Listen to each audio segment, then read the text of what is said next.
वाचनाची आवड लहानपणापासून होती, कारण घरातलं वातावरण, मित्र आणि अनेक म्हणजे मित्रांच्या पण कुटुंबामध्ये एक तर त्यांचे वडील कोणी प्राध्यापक, कोणी वेगवेगळ्या फील्डमध्ये असल्याने आपोआप पुस्तकाची आवड लागत गेली. लहानपणी प्रत्येक शनिवार रविवार वाचणं हे आमचं मोठं काम होतं आणि सगळ्या टाईपची पुस्तकं वाचणं, कादंबऱ्यापासून ते रहस्यकथा आणि मामा वरेरकरांपासून ते नाटकापर्यंत सगळी पुस्तकं वाचायला मिळाली. तत्त्वज्ञानावरची मिळाली. का वाचलं, कसं वाचलं ते काय सांगता येत नाही, पण वाचलं.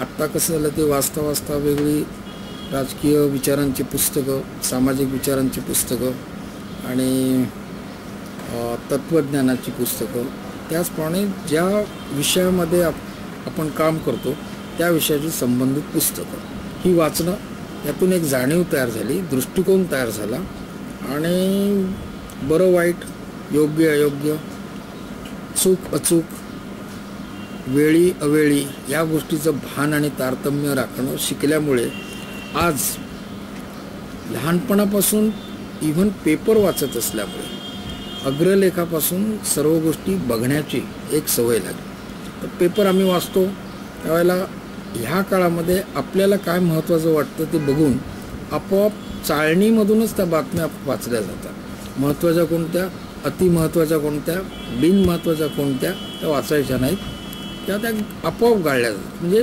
दृष्टिकोनामुळे गाळण्याची प्रवृत्ती किंवा कुठलं वाचायचं आणि काय तेच सगळ्या पुस्तकाच्या बाबतीत आपल्याला विशिष्ट वेळेला आवडणारे विषय किंवा महत्त्वाचे वाढणारे आणि प्रश्न जे तयार होतात वेगळे, ते प्रश्न सोडवण्यासाठी काय करायला पाहिजे हा रस्ता शोधणे.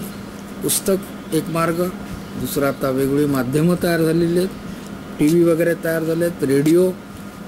जसा वेळ मिळेल तसा आम्ही वाचतो. रात्री अर्थात वाचतो, सकाळी पेपर आल्यानंतर एक अर्धा तास 4-5 पेपरवरून कमीत कमी 4-5 नजर टाकणार आणि अगदी त्याच्यामध्ये टाइम्स ऑफ इंडियापासून, हिंदूपासून ते बिझनेस लाईन आणि ॲग्रोवनपर्यंत समग्र वाचन असल्यामुळे एक गोष्टीचा माहिती झाली. कायद्याच्या बाबतीमध्ये देखील बेसिक गोष्टी माहीत असल्यामुळे आणि रोज कोर्टामध्ये सगळे प्रश्न समजत असल्यामुळे लक्षात येतात की आज आत्ता कोणता महत्त्वाचा चालला आहे. आणि ज्या वेळेला संकट येतं त्याच वेळेला लोक कोर्टाकडे येतात, ज्या वेळेला अन्याय होतो त्याच वेळेला येतात. त्यामुळे पटकन पाण्यावर काय तरंगतं आहे आणि त्याचा तळाचा कसा शोध घ्यायचा हा दृष्टिकोन लाभल्यामुळे कुठल्या वेळी आणि कुठल्या वेळेला वाचणं हा भाग राहतो. जोपर्यंत दमत नाही तोपर्यंत काम करत राहायचं आणि जोपर्यंत डोळे थकत नाहीत तोपर्यंत बघत राहायचं. मग ते वाचन असेल किंवा दुसऱ्या काही गोष्टी असतील, अशा प्रकारे आमचं वाचन चालतं.